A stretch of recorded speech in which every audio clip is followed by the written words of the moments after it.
Magandang umaga. Sa video na ito ay tatalakayin natin ang sinaunang kabihasnan ng Egypt. Ang Egypt ay ang lupain kung saan nagtagpo ang kasaysayan at alamat. At kung saan ang Diyos at Diyosa ay pinaniniwalaang nakasalamuha ng mga tao. Kung saan may mga taong namuhay bilang Diyos at kung saan nakita ng mga sinaunang tao ang kanilang mahusay sa pamamagitan ng paggawa ng mga dambuhalang arkitektura na patuloy na kamamangha hanggang sa kasalukuyan. Ang Egypt ay matatagpuan sa hilagang silangan ng Afrika. Ito ay napaliligiran ng disyerto at hindi gaanong nakatatanggap ng ulan. Naging posible ang pag-usbong ng dakilang kabihasnan ng Egypt.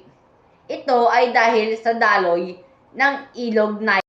Ang Ilog Nile ang nagbigay buhay sa kabihasnang Egyptian, kung kaya't nakilala din ang kabihasnang ito bilang ang biyaya ng Nile.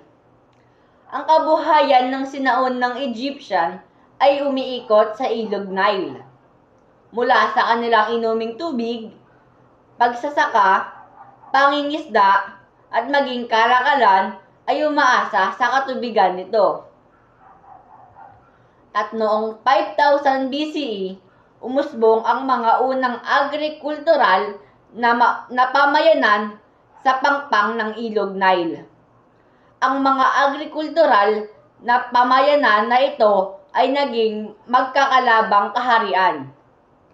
Ang mga sinaunang kaharian na ito ay lubos na naimpluwensyahan ng kulturang Sumerian mula sa Mesopotamia. Sa katunayan, makikita ang impluwensyang ito ng mga Sumerian sa Egyptian culture, sa kanilang paraan ng pagsulat at arkitektura. At hanggang dito na lang po tayo. Salamat sa pakikinig. Bye-bye!